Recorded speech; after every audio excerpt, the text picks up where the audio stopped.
Hello dear brothers and sisters, આશા રાખી રહ્યો છું કે તમે ગુજરાત બજેટના અગાઉના બંને લેક્ચર્સ જોઈ લીધા હશે અને તૈયાર પણ કરી લીધા હશે. ક્લિયર છે મિત્રો?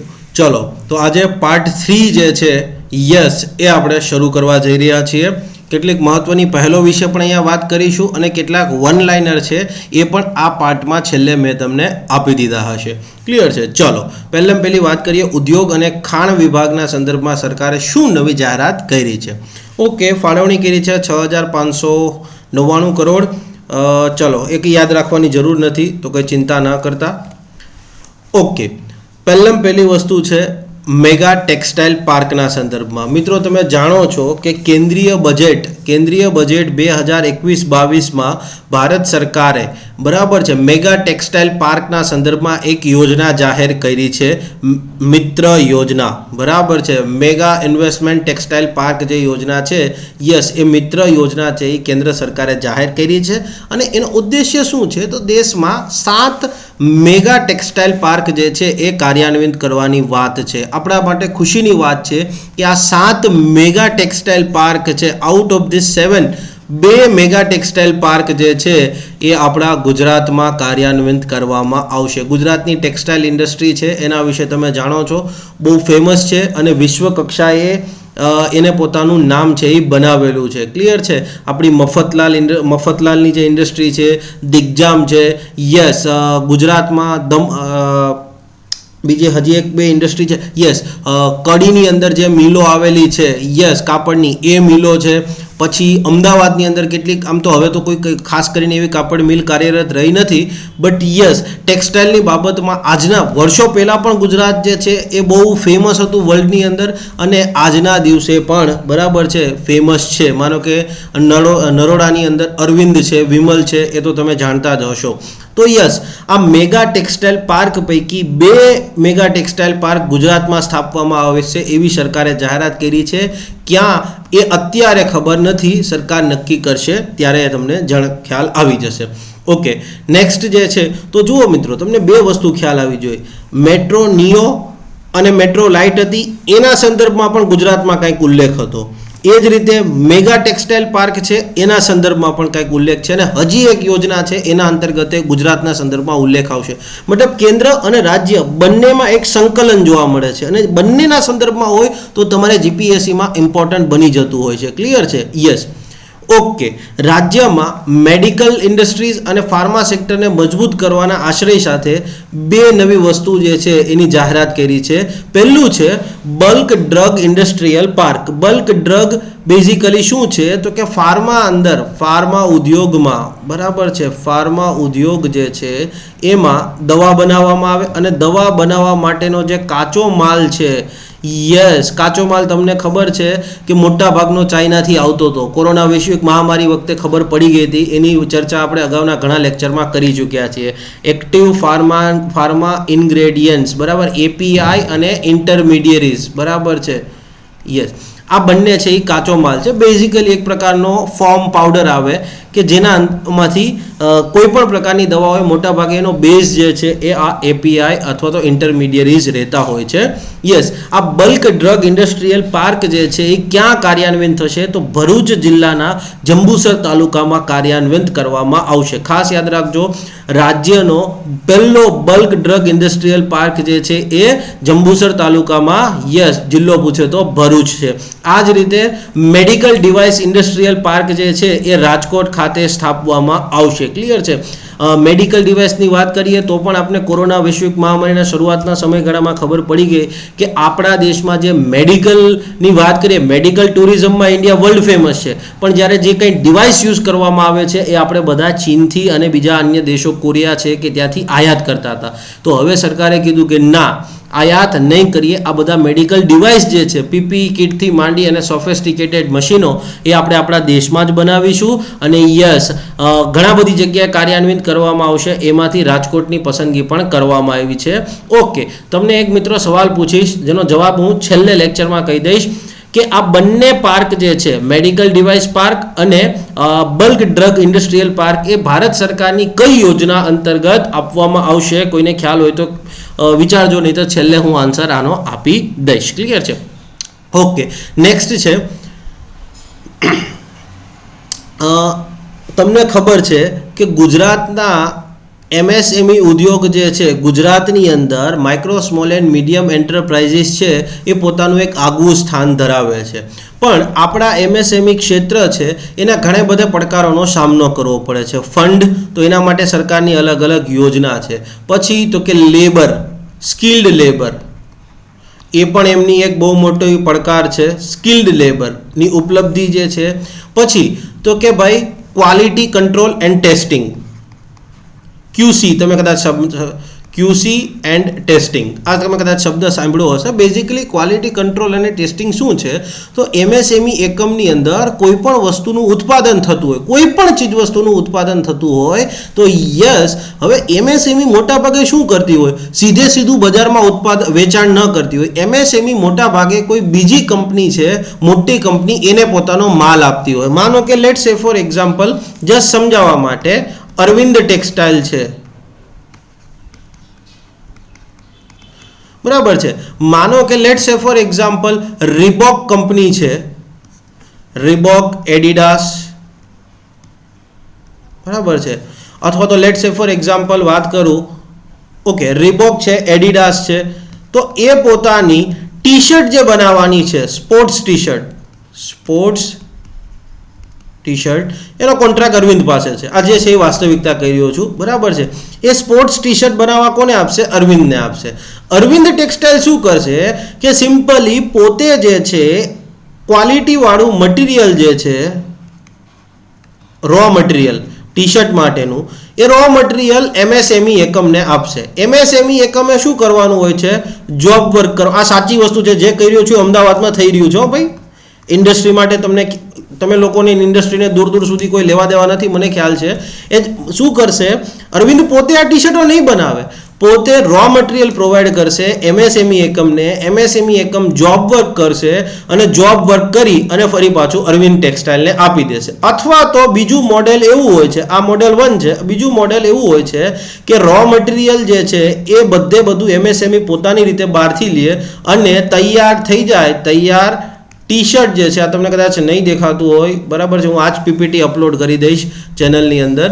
તો એમએસએમઈ એકમ સિમ્પલી શું કરશે કે આ ટી શર્ટ જે તૈયાર થયેલા છે, યસ, બેઝિકલી એ સીધા અરવિંદને આપશે. પણ આનું ક્વોલિટી ચેક તો થવી જોઈએ ને. આ જસ્ટ ખાલી તમને ટેક્સટાઇલની વાત કરી, આવી ઇન્ડસ્ટ્રીયલ મશીનોમાં પણ વસ્તુ હોઈ શકે છે. તો આ શું છે બેઝિકલી, તો કે ભાઈ ક્વોલિટી કંટ્રોલ અને ટેસ્ટિંગની સુવિધા આપણા એમએસએમઈ એકમને ઉપલબ્ધ નથી. તો સરકારે શું કીધું કે રાજ્યના જે એમએસએમઈ એકમો છે એને ક્વોલિટી કંટ્રોલ અને લેબ ટેસ્ટિંગની ફેસિલિટીઝ જે છે, યસ, એ બધા વચ્ચે કોમન સુવિધા પૂરી પાડવા માટે મિની ક્લસ્ટર યોજના છે એ જાહેર કરવામાં આવશે. એટલે સિમ્પલી શું થશે કે આ કોઈ એક એરિયા છે, બરાબર છે, આ કોઈ એક એરિયા બી છે, અહીંયા જે એમએસએમઈ એકમો આવેલા હશે એને ક્વોલિટી કંટ્રોલ અને ટેસ્ટિંગ માટે ફેસિલિટીઝ જોઈએ છે, એ અહીંયા ઉપલબ્ધ હશે. એટલે આ બધા લોકો જે એમએસએમઈ હશે એમને કંઈ ક્વોલિટી કંટ્રોલ ટેસ્ટિંગ માટે જવું હશે તો અહીંયા જઈ શકશે. એ જ રીતે આ એક એરિયા છે, ક્લસ્ટર ઊભું કરી દેવામાં આવ્યું હશે, ત્યાં એમએસએમઈ એકમો જે હશે એમને ક્વોલિટી કંટ્રોલ અને ટેસ્ટિંગ માટેની આ સુવિધા ઉપલબ્ધ રહેશે. સમજો પડી ગઈ મિત્રો? તો આ એક વસ્તુ યાદ રાખજો. તો મિત્રો આ વસ્તુને તમે દેશમાં એમએસએમઈ ક્ષેત્રને સરકાર દ્વારા જે પ્રોત્સાહન આપવામાં આવ્યું છે, તમારે એમએસએમઈના સંદર્ભમાં કોઈક વસ્તુ આવે તો મેઇનલી એની સમસ્યાના સંદર્ભમાં આવશે, તો એ પણ મેં તમને કહી દીધી. અને એ સમસ્યાનું સમાધાન માટે સરકારે શું કીધું એ પણ તમે લખી દીધું. એ સમસ્યાને લઈને તમારું પોતાનું શું મંતવ્ય છે એ તમારે લખવાનું છે. ફાઇનલી તમારો આન્સર તૈયાર થઈ ગયો છે યાર. તમે લોકો અલગ અલગ 50 મટીરિયલ વાંચશો પણ ક્યારેય તમારો આનો ઉપયોગ નથી કરતા. જે કુદરતે તમને ખરેખર આપી છે, one of the most productive assets in the universe, પણ તમે એનો ઉપયોગ કરતા નથી. ક્લિયર છે? યસ. ઓકે, ઘણા બધા વિદ્યાર્થીઓ મને પૂછે સાહેબ તમારા આન્સર અથવા તમે કંઈક વસ્તુ કહો છો એ કેમ આ રીતની હોય છે? ભાઈ કશું નથી, ન્યૂઝપેપર વાંચું છું, એનાલિસિસ કરું છું, ફાઇનલી તમને કહું છું, દેટ્સ ઓલ. બીજું કશું નથી.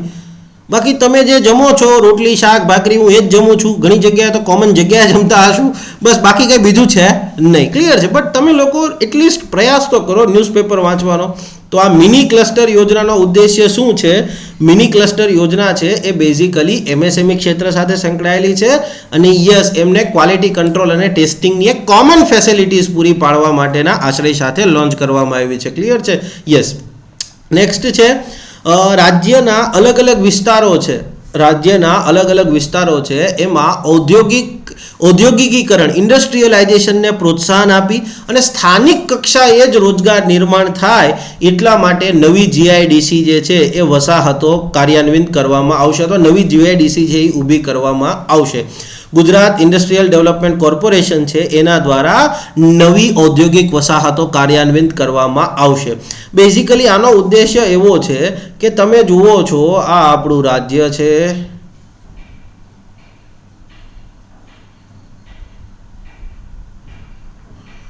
કદાચ મારું એટલું બધું ડ્રોઈંગ પરફેક્ટ ન હોય તો માફ કરજો મિત્રો.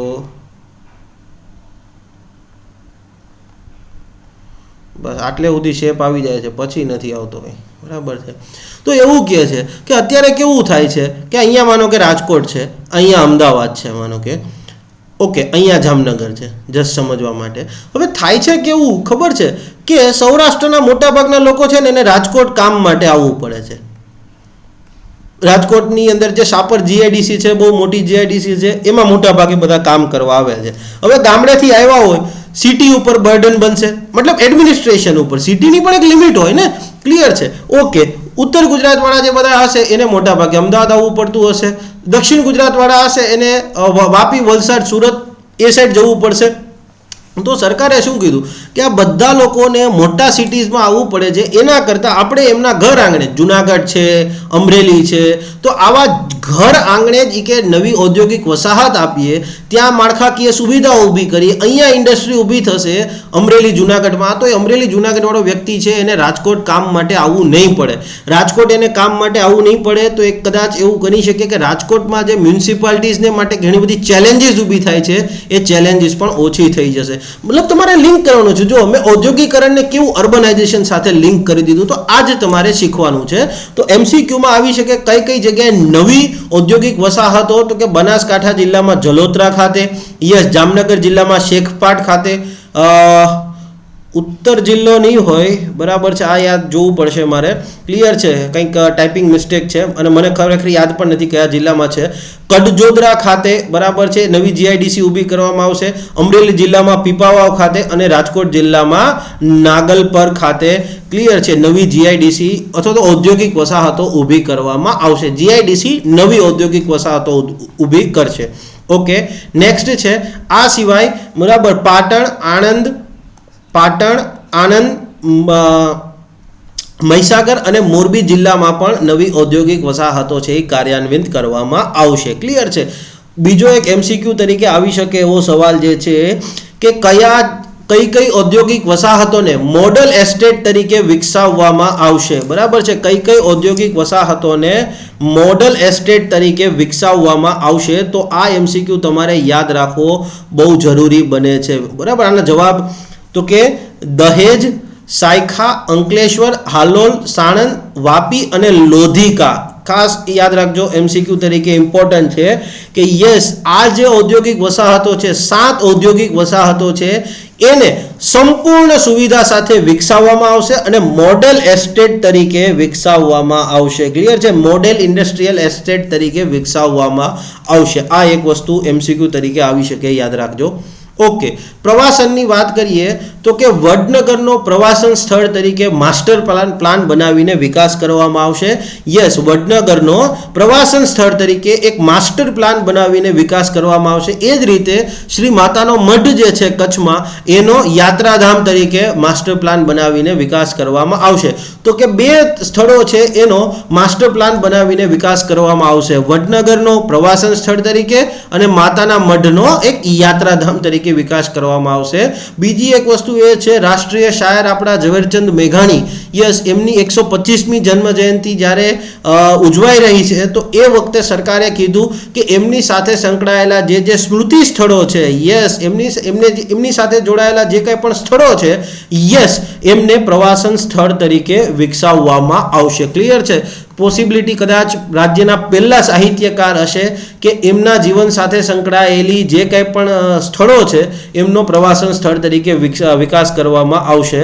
અને યસ, મેઘાણીના લખાણો પણ એવા હતા કે રૂવાડા ઊભા કરી દે, એમ કહી શકાય કે બ્રિટિશરો એવું કહેતા હતા કે ભારત જે છે એ અનસિવિલાઇઝડ નેશન હતો, બરાબર છે, બટ એ ખોટી વસ્તુ છે, બરાબર. એમ કહી શકાય કે સિવિલાઇઝેશનનો કદાચ જન્મ જ આ ભારત ભૂમિ પર થયેલો હતો. એ તમને મેઘાણીના લખાણોમાં જોવા મળશે. ક્લિયર છે? યસ. ઓકે, નેક્સ્ટ જે છે, યસ, શું છે, હેલિપોર્ટ વિકસાવવામાં આવશે. હેલિપેડ નથી કીધું મિત્રો, હેલિપોર્ટ કીધું છે. ક્યાં ક્યાં વિકસાવવામાં આવશે પહેલા એ જોઈ લઈએ. તો અમદાવાદ, સોમનાથ, અંબાજી, દ્વારકા, સાપુતારા અને ગીર. સાપુતારા, ગીર, દ્વારકા, અંબાજી, સોમનાથ, અમદાવાદ, આ 6 જગ્યાએ હેલિપોર્ટ વિકસાવવામાં આવશે. એરપોર્ટ ઉપર શું હોય તો કે બધા પ્લેન ઉતરતા હોય ઘણા બધા, તો હેલિપોર્ટ ઉપર શું હોય તો એકથી વધારે હેલિકોપ્ટર જે છે એ ત્યાં અકોમોડેટ થઈ શકે એમ હોય. જુઓ, આ જે છે એ તમારું હેલિપોર્ટ છે, બરાબર. આખું જે છે એ હેલિપોર્ટ છે. આ એક વસ્તુ છે એ હેલિપેડ કહેવાય. ક્લિયર છે? એક છે એ હેલિપેડ કહેવાય, ઘણા બધા હેલિપેડ છે, મતલબ હેલિપોર્ટ ગણાશે. ક્લિયર છે? તો આ વસ્તુ તમે યાદ રાખજો. હેલિપોર્ટ વિકસાવવાના છે, હેલિપેડ નહીં. હેલિપેડ તો ઓલરેડી પાર્ટ હોય એનો. કઈ કઈ જગ્યાએ હેલિપોર્ટ વિકસાવવામાં આવશે MCQ તરીકે પૂછાઈ શકે અને આ પણ પૂછાઈ શકે. ક્લિયર છે? યસ. ઓકે મિત્રો, જીપીએસસી 1-2નો જે આ કરંટ અફેર્સના સંદર્ભમાં સ્પેશિયલ કોર્સ છે એના વિશેથી આપ માહિતગાર હશો. તમામ માહિતી અહીંયા મેં આપેલી છે. વધુ વિગત માટે તમે મને ફોન પણ કરી શકો છો.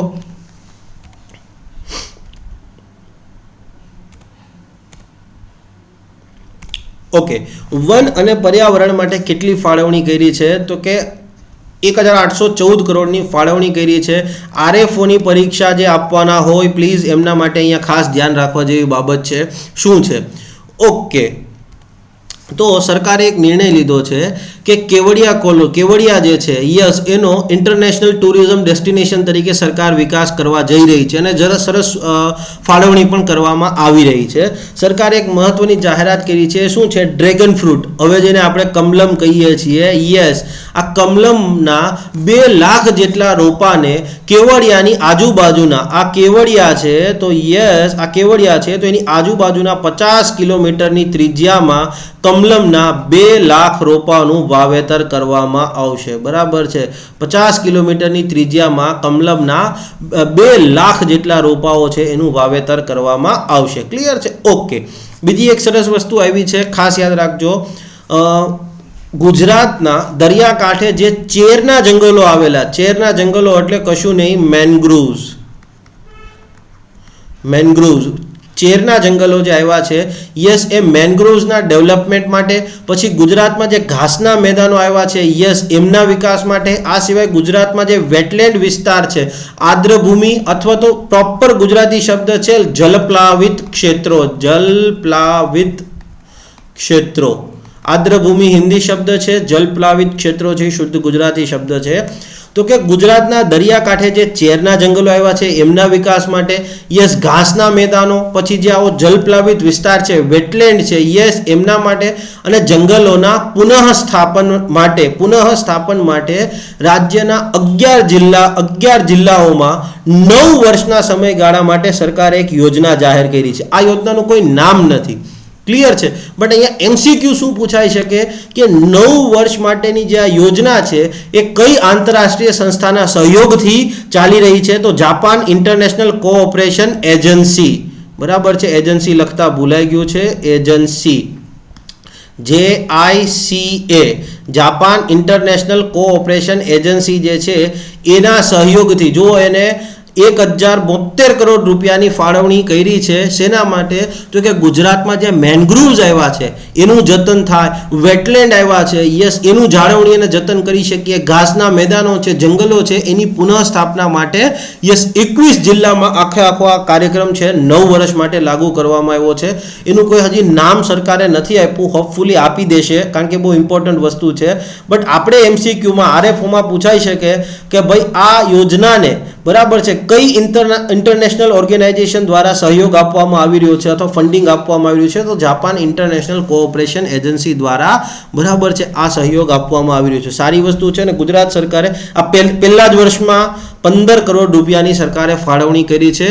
જસ્ટ ખાલી તમારે આરએફઓની એક્ઝામ માટે અથવા તો જીપીએસસી 1-2 માટે યાદ રાખવા માટે આટલું જ છે, બરાબર છે. Japan international cooperation agency, clear છે? યસ. અને સિમ્પલી એક વસ્તુ પૂછી નાખે હો કે ભાઈ તાજેતરમાં ગુજરાત સરકારે સમગ્ર રાજ્યભરના દરિયાકાંઠાના વિસ્તારોમાં આવેલા ચેરના જંગલોના વિકાસ માટેની યોજના જાહેર કરી છે. આ યોજનાને કોના નીચેના પૈકી કઈ એજન્સી દ્વારા ફંડ આપવામાં આવશે? World bank, Asian development bank, Japan international cooperation agency કે Asian infrastructure investment bank? Clear છે? Okay, yes. ઘાસના મેદાન માટે સિમ્પલી એકલું પૂછી લે, વેટલેન્ડ માટે પણ પૂછી લે કે જંગલોની પુનઃસ્થાપના માટે પણ પૂછી લે. ક્વેશ્ચન આમથી આમ આવી શકે. તમારે JICA યાદ રાખવાનું છે, જૈકા. ઓકે. પ્રોજેક્ટ લાયન, તમને બધાને ખ્યાલ છે કે પ્રોજેક્ટ લાયનની પ્રાઇમ મિનિસ્ટર દ્વારા 15મી ઓગસ્ટ 2020ના રોજ જાહેરાત કરવામાં આવી છે. આ પ્રોજેક્ટ લાયન છે એના માટે ગુજરાત સરકારે 11 કરોડ રૂપિયાની ફાળવણી કરી છે. આ પ્રોજેક્ટ લાયન અંતર્ગત કરવામાં શું આવશે? તો મેઇનલી તમને બધાને ખ્યાલ છે કે સિંહોના સંવર્ધન અને સંરક્ષણ માટેનો આ કાર્યક્રમ છે, ક્લિયર છે? હવે સિંહ ક્યાં વસે છે? તો કે ગીર રાષ્ટ્રીય ઉદ્યાનમાં છે, ગીર અભયારણ્ય વિસ્તારમાં છે, અને આ સિવાય ગીરનો જે બીજો વિસ્તાર ગણી શકાય, બરાબર, મતલબ તો કે ભાઈ જુનાગઢ, ગીર સોમનાથ, અમરેલી, ભાવનગર અને બોટાદ જિલ્લામાં જે મહેસૂલી વિસ્તાર છે એ મહેસૂલી વિસ્તાર અને વીડી વિસ્તાર છે. વીડી એટલે જ્યાં ઘાસ ઉગતું હોય મેઇનલી, બરાબર, ઘાસનો જનરલી વિસ્તાર હોય એને વીડી વિસ્તાર કહેતા હોય છે. યસ, લોકલ ટર્મ્સ છે.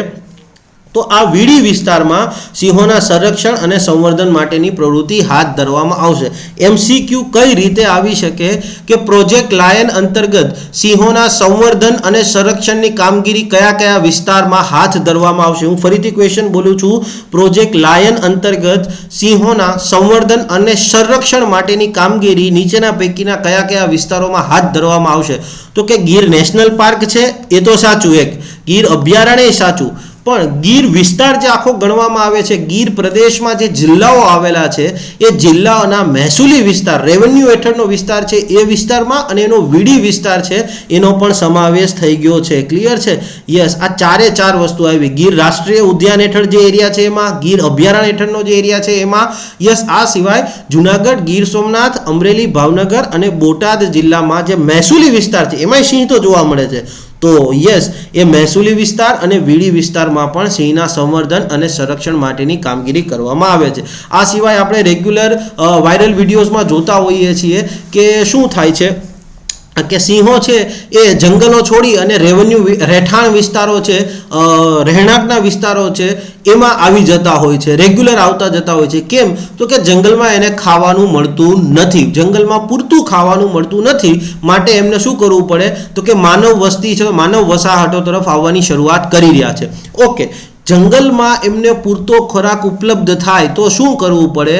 તો કે સિંહ કોને ખાય છે? બરાબર છે. આ રીતની આખી પિરામિડ હોય, બરાબર છે, આ તમે ભણી ગયા હશો બેઝિક વિજ્ઞાનમાં. તો આ રીતે જે પિરામિડ શૃંખલા હોય, બરાબર છે, માનો કે અહીંયા તો સિંહ જેવા માંસાહારીઓ છે અને અહીંયા ઘાસપૂસ છે, જંગલનું ઘાસ, તો વચ્ચેની સિંહ ઘાસ તો ખાય નહીં, કહેવત નથી સિંહ ખડ ખાતો નથી. યસ, સિંહ ઘાસ તો ખાય નહીં. તો હવે તો કે સિંહ જેને ખાય છે, યસ, એ શું છે? તો કે સાંભર છે અને એ બધી વસ્તુઓને ખાય છે. સાંભાર નથી, સાંભર, બરાબર, પ્રાણી છે. તો હવે ઘાસ તો છે તમારી આગળ, પણ સાંભરની વસ્તી એટલી પૂરતા પ્રમાણમાં નથી, બરાબર છે. એના કારણે શું થાય? સિંહ છે એ રહેઠાણ વિસ્તારમાં આવી અને ગાય ભેંસનું મારણ કરતા હોય છે. તો સરકારે શું કીધું છે કે આ જે વિસ્તારો છે, ઉપર જે કંઈ પણ ઉલ્લેખ કર્યો છે મેં, ગીર રાષ્ટ્રીય ઉદ્યાન, ગીર અભયારણ્ય, ગીર વિસ્તારમાં જે જિલ્લાઓ છે એ જ વિસ્તારમાં, બરાબર છે, સિંહો માટે ખોરાક વધારી શકાય. મેઇનલી ગીર ઉદ્યાનમાં અને અભયારણ્યમાં સિંહ માટેનો ખોરાક વધારી શકાય એના માટે પ્રે બેઝ, પ્રે એટલે શિકાર, સિંહ જેનો શિકાર કરે છે, પ્રે એટલે સિંહ જેનો શિકાર કરે છે, જેને ખાઈ જાય છે, યસ, એવા સાંભર બ્રીડિંગ સેન્ટર જે છે એ કાર્યરત કરવામાં આવશે. યાદ રાખજો, નીલગાય નહીં કે બીજું કાંઈ નહીં, સાંભર બ્રીડિંગ સેન્ટર જે છે એ પણ MCQ તરીકે આવી શકે. આ સિવાય તો કે દીપડાઓનો ત્રાસ પણ વધતો જાય છે, ખાસ કરીને અમરેલી, જુનાગઢ, ભાવનગર જિલ્લાઓ છે એમાં દીપડાઓનો ત્રાસ વધારે છે. યસ. તો આ જે જામનગર કદાચ હું બોલ્યો હોઈશ, અમરેલી, જુનાગઢ અને ભાવનગર, હા ભાઈ, આ દીપડાઓનો જે ત્રાસ વધતો જાય છે એના માટે દીપડાઓનું મેગા રેસ્ક્યુ સેન્ટર છે એ ઊભું કરવામાં આવશે. ક્યાં? MCQ તરીકે આવે તો અમરેલી અને જાંબુઘોડા વિસ્તારમાં. ક્લિયર છે? દીપડાઓનું rescue centre, mega rescue centre છે એ કરવામાં આવશે. એક જ સ્લાઇડમાં 4 MCQ છે. એક જ સ્લાઇડ જે છે યસ એની અંદર 4 MCQ છે. પહેલું કે ભાઈ પ્રોજેક્ટ લાઇનને કેટલી ફાળવણી કરવામાં આવી, 1. બીજું તો કે આ કયા કયા વિસ્તારમાં લાગુ થશે, MCQ 2. ત્રીજું કે પ્રે બેઝ તૈયાર કરવાનો છે તો કોનું બ્રીડિંગ સેન્ટર ઊભું કરવામાં આવશે, તો કે સાંભરનું. ક્લિયર છે? ઓકે. અને મેગા રેસ્ક્યુ સેન્ટર ક્યાં ક્યાં, તો કે અમરેલી અને જાંબુઘોડા ખાતે, તો MCQ 4. ક્લિયર છે? એક જ સ્લાઇડ 4 MCQ. RFO વાળા ધ્યાન રાખજો. નેક્સ્ટ જે છે કાયદો અને વ્યવસ્થા, ગૃહ વિભાગમાં 7,960 કરોડની ફાળવણી કરી છે. યાદ રાખવાની કોઈ તમારે જરૂર નથી. ક્લિયર છે? આ જસ્ટ તમને એક સમજણ પડે કે સરકાર કઈ વસ્તુ પાછળ કેટલી ફાળવણી કરી છે. જે કોઈ વિદ્યાર્થીને પર્સનલી હોય તો એને જોયું હોય એના માટે મેં કર્યું છે. ઓકે. હવે સરકારે એક મહત્વનો નિર્ણય લીધો છે કે રાજ્ય સરકાર હેઠળના જે કોઈ પણ એરપોર્ટ છે, એરોડ્રોમ છે, વોટરડ્રોમ છે, હેલિપેડ છે, હેલિપોર્ટ હોઈ શકે અહીંયા કથિતપણે, હેલિપોર્ટ છે, એને સુરક્ષા પૂરી પાડવા માટે આપણા જે રાજ્યની SRP છે, સ્ટેટ રિઝર્વ પોલીસ ફોર્સ, રાજ્ય અનામત પોલીસ દળ છે, SRP છે, એમના હેઠળ વિશેષ બટાલિયનની રચના કરવામાં આવશે. ખાસ યાદ રાખજો કે રાજ્ય સરકાર હેઠળના જે કોઈ પણ એરપોર્ટ, એરોડ્રોમ, વોટરડ્રોમ કે હેલિપેડ છે, યસ એમને સુરક્ષા પૂરી પાડવા માટે SRPF જે છે એની વિશેષ બટાલિયનની રચના કરવામાં આવશે. તમારા બધા માટે પ્રશ્ન એ છે કે કેન્દ્ર સરકાર હસ્તકના જે કંઈ પણ એરપોર્ટ છે અથવા તો સી પોર્ટ છે, એરોડ્રમ છે, વોટરડ્રમ છે, હેલિપોર્ટ છે, એમને સુરક્ષા એજન્સી, એમને સુરક્ષા કઈ એજન્સી દ્વારા પૂરી પાડવામાં આવે છે, તો આઈ થિંક આ તો ખ્યાલ હોવો જોઈએ, CISF, central industrial security force છે, યસ એમના દ્વારા પૂરી પાડવામાં આવે છે. તમને બધાને ખબર છે કે અત્યારે કરાઈ છે એ પોલીસ ટ્રેનિંગ સેન્ટર છે, યસ, પણ રાજ્યમાં કમાન્ડોને વિશેષપણે તાલીમ આપવા માટે બરાબર છે એક સેન્ટર કાર્યરત થઈ રહ્યું છે. કઈ જગ્યાએ? ખલાલ ખાતે. બરાબર? ખલાલ ક્યાં આવ્યું છે, તો કે યસ ખેડા જિલ્લાના કઠલાલ નજીક જે છે એ ખલાલ ખાતે રાજ્યનું કમાન્ડો તાલીમ કેન્દ્ર તૈયાર થઈ રહ્યું છે અને એના માટે 20 કરોડની ફાળવણી પણ કરવામાં આવી છે. અન્ન અને નાગરિક પુરવઠો, અન્ન અને નાગરિક પુરવઠોમાં 1224 કરોડની ફાળવણી કરી છે. યાદ રાખવાની કોઈ જરૂર નથી. નેક્સ્ટ જે છે એમાં શું જાહેરાત કરવામાં આવી છે તો સમજજો કે અત્યાર સુધી કેવું છે, તમે કદાચ ગામડાના હશો તો તમે જોયું હશે, સિટીમાં પણ હોય છે કે જન્માષ્ટમી અને દિવાળી જેવા તહેવારો આવે તો આ તહેવારો દરમિયાન, આ તહેવારોની સિઝનમાં સરકાર દ્વારા અંત્યોદય કાર્ડ ધરાવતા હોય અથવા તો BPL કાર્ડ ધરાવતા જે ધારકો છે એમને જન્માષ્ટમી અને દિવાળીના તહેવારોની સિઝનમાં 1 લીટર કપાસિયા તેલ રાહત દરે આપવામાં આવે છે. ક્લિયર છે? આ વર્તમાનમાં છે.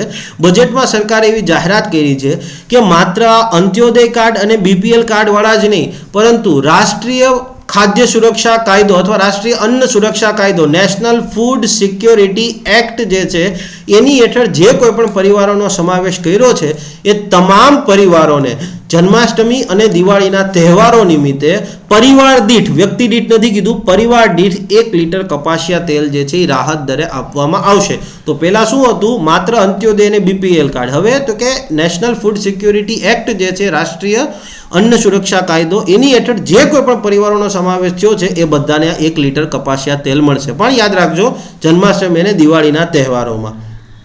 ઓકે. મહેસૂલી વિભાગ હેઠળ 4,548 કરોડની ફાળવણી યાદ રાખવાની નથી. યસ, રાજ્ય સરકારના મહેસૂલ વિભાગ હેઠળની એક પહેલ છે, પોર્ટલ છે IORA, integrated online revenue application.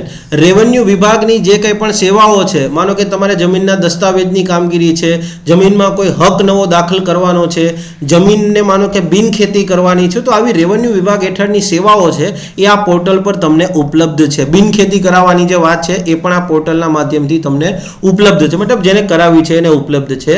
તો આ IORA પોર્ટલ છે એને સુદૃઢ કરવા માટે નવા મહેકમ ઊભા કરવામાં આવશે. કયા કયા જિલ્લામાં ઊભા કરવામાં આવશે? બરાબર, સોરી, કયા જગ્યાએ ઊભા કરવામાં આવશે? તો અમદાવાદ, ગાંધીનગર, સુરત, વડોદરા અને રાજકોટ જિલ્લામાં નવા મહેકમ જે છે એ આના ઊભા કરવામાં આવશે. મેઇનલી ડિસ્ટ્રિક્ટ કેપિટલ પર, ડિસ્ટ્રિક્ટ હેડક્વાર્ટર ઉપર જ આ મહેકમ ઊભા કરવામાં આવશે. વિજ્ઞાન અને પ્રૌદ્યોગિકી માટે તમે એક ટીકા લખી શકો કે સરકાર દ્વારા જે ફંડ આપવામાં આવ્યું છે એ થોડું ઓછું છે રાજ્ય સરકાર દ્વારા. યસ, જ્યારે આપણે સ્ટાર્ટઅપની વાત કરી રહ્યા છીએ, ઇનોવેશનની વાત કરી રહ્યા છીએ, ત્યારે આ વસ્તુ ઓછી કહી શકાય. ઓકે, એક MCQ એ છે, જિયોગ્રાફીમાંથી કદાચ કરંટ પૂછવું હોય તો આ MCQ આવી શકે કે સાબરકાંઠા જિલ્લો છે. યસ, તમને ખબર છે કે ગુજરાતની માનો કે આપણે વાત કરી અહીંયા હમણાં, ક્યાં ગુજરાત હતું આગળની પેલામાં હતું, યસ, તો અહીંયા ક્યાંકથી કર્કવૃત્ત પસાર થતી હશે, તમને ખ્યાલ હશે, અહીંથી ક્યાંકથી ક્યાંક સાબરકાંઠામાં. યસ, તો સાબરકાંઠા જિલ્લામાં જે કર્કવૃત્ત, કદાચ એક્ઝેક્ટલી ના આવી હોય, સાબરકાંઠા જિલ્લામાં બરાબર છે, જ્યાં કર્કવૃત્ત પસાર થાય છે, જ્યાંથી કર્કવૃત્ત, ટ્રોપિક ઓફ કેન્સર જ્યાંથી પસાર થાય છે, યસ, તો એમાં એક ગામ છે સલાલ ગામ. આ સલાલ ગામ ખાતે ટ્રોપિક ઓફ કેન્સર કર્કવૃત્ત છે એનું મહત્વ શું છે, બરાબર છે, એનું ભૌગોલિક મહત્વ શું છે, જિયોગ્રાફીની અંદર કર્કવૃત્ત શું મહત્વ ધરાવે છે, એ માહિતી આપતો નવો સાયન્સ પાર્ક જે છે એ વિકસાવવામાં આવશે. ક્લિયર છે. વિજ્ઞાન અને ટેકનોલોજીની વાત કરીએ તો આપણી સરકાર માત્ર આવા મ્યુઝિયમો બનાવવા પાછળ વધારે ખર્ચ કરી રહી હોય ને એવું મને દેખાઈ રહ્યું છે. ક્લિયર છે, કારણ કે બજેટમાં કોઈ એવી સ્પેસિફિક યોજનાની વાત નથી કરી, સિવાય કે PhD સ્કોલરો માટે જે શોધ નામની યોજના છે, યસ, એ વસ્તુ બરાબર છે. બટ હું એવું માનું છું કે કોઈ આવા સાયન્સ પાર્ક બનાવવા જોઈએ, ના નથી, પણ કોઈ સારી રિસર્ચ લેબોરેટરી પર ફોકસ કરવામાં આવે. માનો કે ગુજરાત યુનિવર્સિટી હેઠળ છે, LD કોલેજ હેઠળ છે, આવી પબ્લિક સંસ્થાનો છે, એની પાછળ સારી લેબ ઊભી કરવામાં આવે, એ વધારે સારો બેનિફિટ આપશે, હું ચોક્કસપણે માનું છું. બટ યસ, આપણે MCQ માટે યાદ રાખો કે ગુજરાતમાં સાબરકાંઠા જિલ્લાના સલાલ ખાતે ટ્રોપિક ઓફ કેન્સર અર્થાત કર્કવૃત્તનું મહત્વ સમજાવતો હોય એવો આખો સાયન્સ પાર્ક ઊભો કરવામાં આવશે. નેક્સ્ટ છે સામાન્ય વહીવટ. આ એક થઈ ગયું છે. ઓકે, STI મેન્સના સંદર્ભમાં પણ આપણો નવો કોર્સ લોન્ચ કરવામાં આવશે મિત્રો. ક્લિયર છે. જે રીતે આ લેક્ચર્સમાં તમે મજા લઈ રહ્યા છો, બરાબર છે, આ તો પ્રિલિમ્સની વાત છે, જ્યારે મેન્સની વાત આવે ત્યારે એ મજા તમને ચોક્કસ બમણી મળશે, હું ગેરંટી આપું છું. તો જે કોઈ પણ વિદ્યાર્થીઓ STI પ્રિલિમ્સની પરીક્ષા આપી દીધી છે અને એમને એવું લાગે છે કે યસ મારો સ્કોર છે એ ક્વાઇટ ગુડ છે, તો એ લોકો આ કોર્સમાં એનરોલ થઈ શકે છે. આ કોર્સ 5 એપ્રિલના રોજ લોન્ચ થવાનો છે. 5 એપ્રિલના રોજ તમને બરાબર છે બધા લેક્ચર્સ અહીંયા ઉપલબ્ધ કરાવી દેવામાં આવશે. ક્લિયર છે. અને બાકી જે ડે ટુ ડે બેઝિસ પર લેક્ચર થશે અથવા તો ડે ટુ ડે બેઝ ન્યૂઝપેપરમાં કંઈક એવી વિગત આવી છે તો યસ આખા અઠવાડિયાની વિગતનો તમને એક લેક્ચર ફરી પાછો કરંટના બેઝ પર આપવામાં આવશે. તો આ કોર્સમાં જે કોઈ પણ વધારે ઇન્ક્વાયરી કરવા માંગતા હોય એ ચોક્કસપણે તમે મને ફોન કરી શકો છો. ઓકે, હવે વાત કરીએ આપણે આપણા બરાબર છે વન લાઇનરની વાત કરીએ તો જે રીતે આત્મનિર્ભર ભારત પેકેજ હતું એ જ રીતે આત્મનિર્ભર ગુજરાત છે એ રાજ્ય સરકારે લોન્ચ કર્યું હતું. અને યસ આ આત્મનિર્ભર ગુજરાત છે યસ એ કેટલા રૂપિયાની યોજના હતી તો 14,000 કરોડની યોજના હતી. આ સિવાય ગુજરાત સરકાર દ્વારા એક નવી નેમ શરૂ કરવામાં આવી છે 7 પગલા ખેડૂત કલ્યાણના. આ 7 પગલા ખેડૂત કલ્યાણના જે પહેલ છે એમાં કઈ કઈ યોજનાનો સમાવેશ થાય છે મિત્રો, તો આ 7 યોજનાનો સમાવેશ થાય છે. MCQ તરીકે આવી શકે. આ યોજના પર હું વિશેષ માહિતી નહીં આપું. કિસાન પરિવહન યોજના, કિસાન કોઈ પણ ખેડૂત છે એને છોટા હાથી છે, ટાટા એસ છે કે આવું કંઈ લેવું હોય અશોક લેલેન્ડ દોસ્ત, તો એ સહાય આપવામાં આવે છે. ઓકે, મુખ્યમંત્રી પાક સંગ્રહ યોજના, ખેતરની અંદર ગોડાઉન અથવા વેરહાઉસ બનાવવા માટેની વાત છે. ગાય આધારિત ખેતી મતલબ પ્રાકૃતિક ખેતીને પ્રોત્સાહન આપવાની વાત છે. જીવામૃતમાં પણ પ્રાકૃતિક ખેતીને પ્રોત્સાહન આપવાની વાત છે. નાના અને સીમાંત ખેડૂતોને અદ્યતન ઓજાર વિતરણ કરવામાં આવે છે. કાંટાળી વાડ બનાવવા માટે ખેડૂતને સહાય કરવામાં આવે છે. અને ફળ અને શાકભાજી વિક્રેતાઓને છત્રી વિતરણ કરવામાં આવે છે. ગયા વર્ષના બજેટમાં આ યોજના જાહેર કરવામાં આવી હતી પણ એને કેમ ખેડૂત કલ્યાણ કીધું એ ખબર ના પડી. બટ સ્ટીલ આપણે યાદ રાખવાનું છે કે 7 પગલા ખેડૂત કલ્યાણના જે પહેલ છે અથવા જે નેમ છે એમાં રાજ્ય સરકારની કઈ કઈ યોજનાઓનો સમાવેશ થાય છે. હું એવું માનું છું કે આ ઇમ્પોર્ટન્ટ MCQ ગણી શકાય. ક્લિયર છે? યસ. ઓકે, રાજ્ય સરકાર હેઠળની 2 યોજનાઓ જે છે એ અતિ સફળ રહેલી હતી.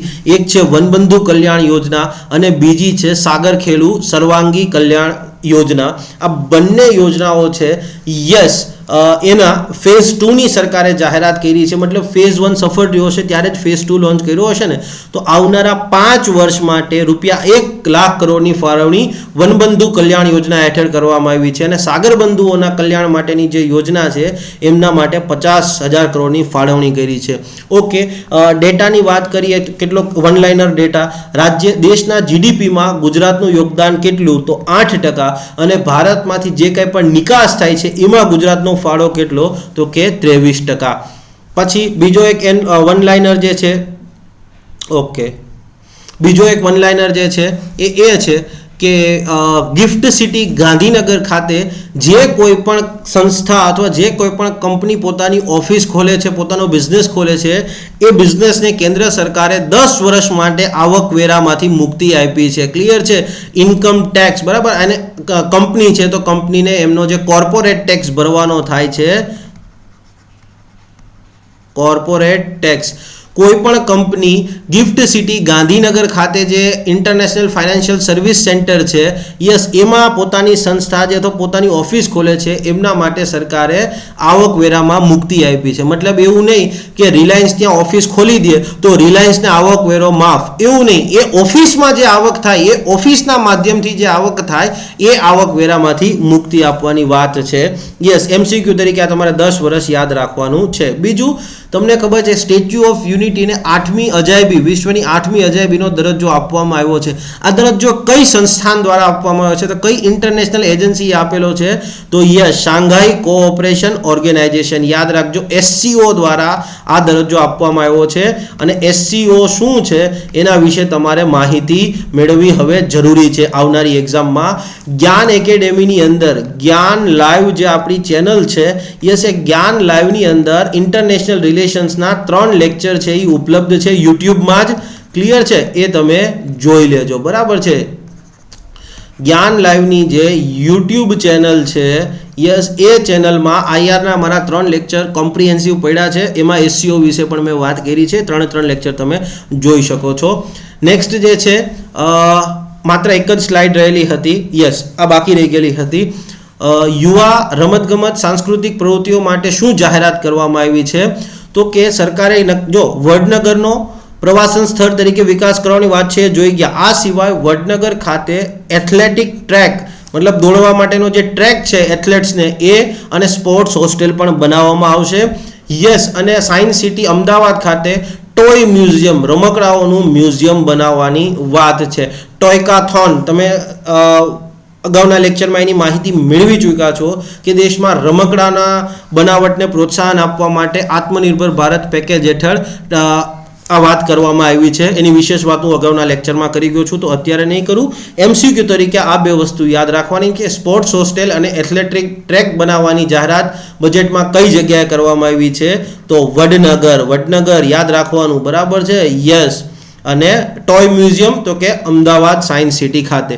ક્લિયર છે મિત્રો? આશા રાખું છું કે તમને આ લેક્ચર પસંદ આવ્યા હશે અને આ જ રીતે તમારો પ્રેમ અને સહયોગ ઈર્ષિતા એજ્યુકેશનને આપતા રહો. તમને એવું લાગતું હોય કે આ લેક્ચર્સ તમને હેલ્પફુલ થઈ રહ્યા છે, તમારી તૈયારીમાં મદદ મળી રહી છે, તો યસ, આ લાભ તમારા પૂરતો સીમિત ન રાખતા અન્ય વિદ્યાર્થીને પણ આપો. તમારી સાથે લાઇબ્રેરીમાં આવે છે એમની સાથે પણ લિંક શેર કરો. અલગ અલગ ગ્રુપ્સની અંદર આ વિડીયોની લિંક મૂકો કે જેથી બધા જ વિદ્યાર્થીઓને આપણી આ જે મુહિમ છે એનો લાભ બધા વિદ્યાર્થીઓને પ્રાપ્ત થાય. તમને એવું લાગતું હોય કે ઈર્ષિતા એજ્યુકેશન દ્વારા કોઈ નવી લેક્ચર સિરીઝ શરૂ કરવામાં આવે તો કોઈ સ્પેશિયલ ટોપિક ઉપર લેક્ચર્સ આપવામાં આવે તો એની જાણ તમે કમેન્ટ બોક્સમાં અમે કરી શકો છો. તમારા જે કોઈ સજેશન હશે એના પર ચોક્કસપણે પ્રોપર વિચાર વિમર્શ કરવામાં આવે છે. ઓકે મિત્રો, લાસ્ટમાં માત્ર એટલું જ કહીશ, જય હિન્દ, જય જય ગરવી ગુજરાત. મારો દેશ, મારી પહેચાન, મારું રાજ્ય, મારું સ્વાભિમાન.